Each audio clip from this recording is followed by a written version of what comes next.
Good morning, guys. How's it going today? Hope everybody's doing well. I hope you are just embracing this new normal and living in the moment, being present in the moment, and just enjoying the little things in life, guys. I'm going to read a book to you today that is one of my all-time favorites, and it's called Dr. DeSoto. And Dr. DeSoto and his wife, Dr. DeSoto is a dentist and his wife is his assistant. And so they get to treat a hungry fox, okay? And fox like to eat little animals like Dr. DeSoto and his wife. And so it's a really interesting story. And I want you to listen closely to the story and see if you can figure out how they were really clever and how they were really problem solvers. They had a problem and they had to figure out how to solve it, guys. Dr. DeSoto is written by William Steig. I don't know how to pronounce that name. Maybe I should have Googled that before I decided to read this book. William Steig. I think I'll Google it now. We do that in my classroom a lot. Whenever we're reading, we always Google stuff. Because Google, I'm going to put Steig, pronunciation, go. And you know what? It'll even say it out loud for you. Let's see. How to pronounce William Steig. Steig. I had it right. Let's listen again. William Steig. William Steig. I love that voice. What about you? William Steig. William Steig. I think we got it. William Steig. Okay, here we go. I think you're going to really like this book. Okay. Let me kind of turn this way so I can show the pictures. Yeah, the pictures are the best part. It's kind of hard. Let's get it just right. There we go. Dr. DeSoto, the dentist, did very good work. So he had no end of patients. Those close to his own size, moles, chipmunks, etc., sat in the regular dentist chair. Larger animals sat on the floor while Dr. DeSoto stood on a ladder. Man, isn't he just clever? He's working so diligently. He's very wise, I can tell. For extra large animals, he had a special room. There, Dr. DeSoto was hoisted up to the patient's mouth by his assistant, who also happened to be his wife. I love it. Look, guys, you can see her right down here on the ground.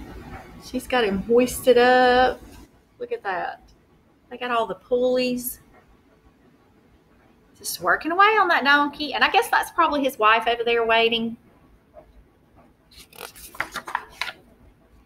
Dr. DeSoto was especially popular with the big animals. He was able to work inside their mouths, wearing rubbers to keep his feet dry, and his fingers were so delicate and his drill so dainty, they could hardly feel any pain. Being a mouse, he refused to treat animals dangerous to mice, and it said so on his sign. When the doorbell rang, he and his wife would look out the window. They wouldn't admit even the most timid-looking cat. Yeah, I think that's a good idea. Cats and other dangerous animals not accepted for treatment. Really, that's really a good idea, don't you think? One day when they looked out, they saw a well-dressed fox with a flannel bandage around his jaw. "I cannot treat you, sir," Dr. DeSoto shouted. "Sir, haven't you read my sign?"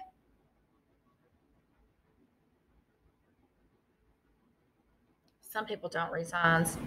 Some people don't pay attention to directions. Please, the fox wailed. Have mercy. I'm suffering. And he wept so bitterly, it was pitiful to see. Just a moment, said Dr. DeSoto. That poor fox, he whispered to his wife. What shall we do? Let's risk it, said Mrs. DeSoto. She pressed the buzzer and let the fox in. Ooh, I think this is a perfect place to make a prediction. What do you think, guys? Do you think they should have let him in? What do you think is going to happen? You think he's going to appreciate their help? That's a good prediction. You think he's going to eat them? Ooh, could be. But he does have a toothache. Usually you don't want to eat when you have a toothache, but let's read on and find out.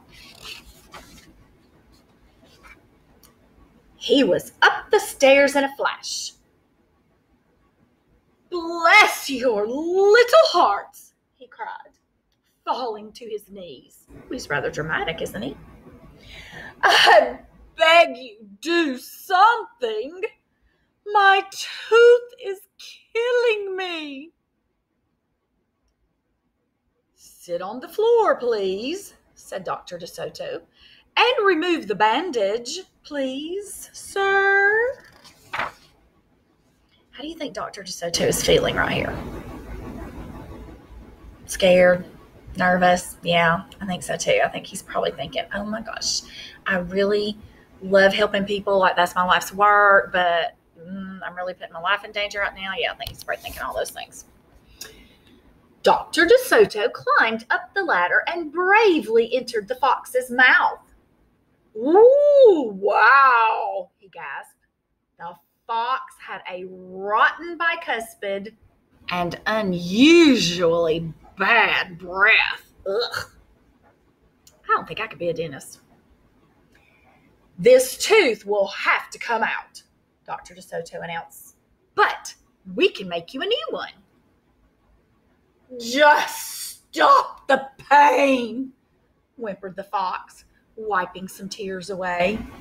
Despite his misery, he realized he had a tasty little morsel in his mouth, and his jaw began to quiver. Keep open, yelled Dr. DeSoto. Wide open, yelled his wife. I'm giving you gas now, said Dr. DeSoto. You won't feel a thing when I yank that tooth. Soon, the fox was in dreamland. Yummy, he mumbled. How I love them raw, with a pinch of salt and a dry white wine. They could guess what he was dreaming about. Mrs. DeSoto handed her husband a pole to keep the fox's mouth open. I think that was a good idea.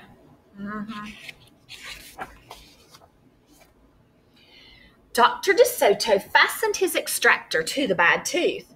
Then he and his wife began turning the winch. Finally, with a sucking sound, the tooth popped out and hung swaying in the air. I'm bleeding, the fox yelped when he came to. Dr. DeSoto ran up the ladder and stuffed some gauze in the hole. The worst is over, he said. I'll have your new tooth ready tomorrow. Be here at 11 sharp. The fox, still woozy, said goodbye and left. On his way home, he wondered if it would be shabby of him to eat the DeSotos when the job was done. Can you believe that? How can he even think about eating someone who helped him?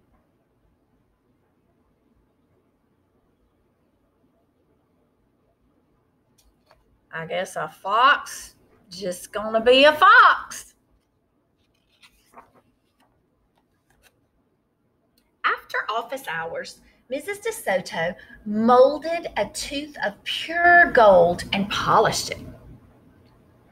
Raw with salt, indeed, muttered Dr. DeSoto. How foolish to trust a fox.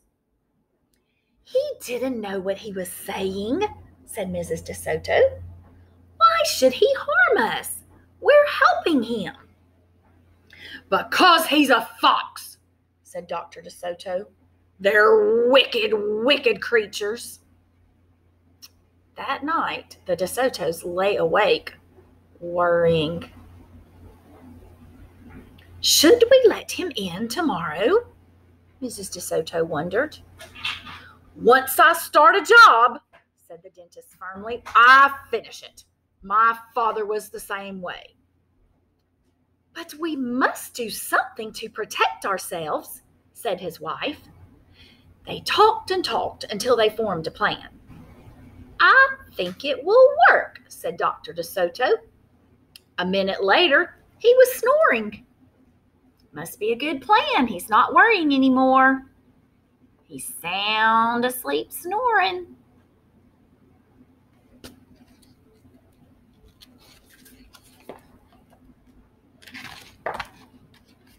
The next morning, promptly at 11, a very cheerful fox turned up. He was feeling not even a particle of pain. When Dr. DeSoto got into his mouth, he snapped it shut for a moment, then opened wide and laughed. Just a joke, he chortled. That's not very funny, is it? Be serious, said the dentist sharply. We have work to do. His wife was lugging the heavy tooth up the ladder.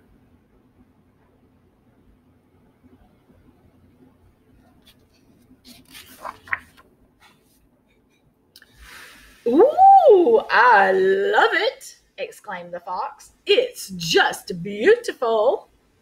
Dr. DeSoto set the gold tooth in its socket and hooked it up to the teeth on both sides. The fox caressed the new tooth with his tongue. My, it feels good, he thought. I really shouldn't eat them. On the other hand, how can I resist? We're not finished, said Dr. DeSoto, holding up a large jug. I have here a remarkable preparation developed only recently by my wife and me. With just one application, you can be rid of toothaches forever. How would you like to be the first one to receive this unique treatment?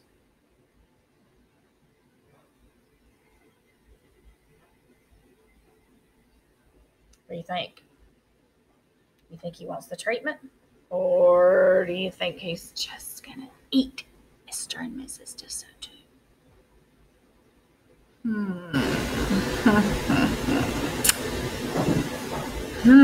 Give me a thumbs up if you think he's going to go for the treatment.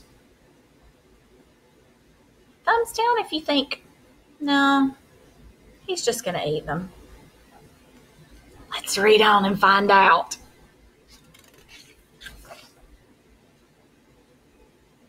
I certainly would, the fox declared. I'd be honored. He hated any kind of personal pain. You will never have to see us again, said Dr. DeSoto. No one will see you again, said the fox to himself. He had definitely made up his mind to eat them with the help of his brand new tooth that they made for him. How cruel is that? Dr. DeSoto stepped into the fox's mouth with a bucket of secret formula and proceeded to paint each tooth. He hummed as he worked. Mrs. DeSoto stood by on the ladder, pointing out spots he had missed. The fox looked very happy.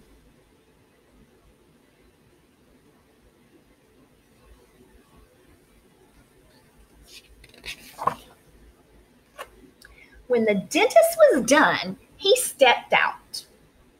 "Now, close your jaws tight," he said, "and keep them closed for a full minute." The fox did as he was told.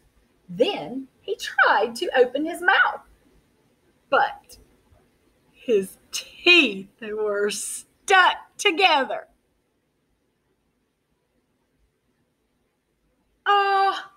Excuse me, I should have mentioned," said Dr. DeSoto. "You won't be able to open your mouth for a day or two. The secret formula must first permeate the dentine. But don't worry, no pain ever again." The fox was stunned. He stared at Dr. DeSoto, then at his wife. They smiled and waited. All he could do was say, through his clenched teeth, and get up and leave. He tried to do so with dignity.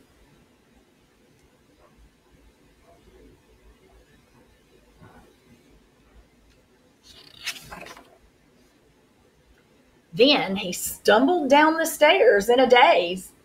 Dr. DeSoto and his assistant had outfoxed the fox.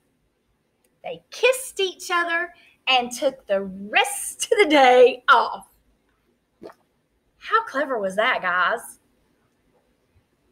I love the lesson in this story, or the lesson I think this story tells. And you might think that there's a different lesson in this story, but to me, the lesson in this story is no problem is ever unsolvable.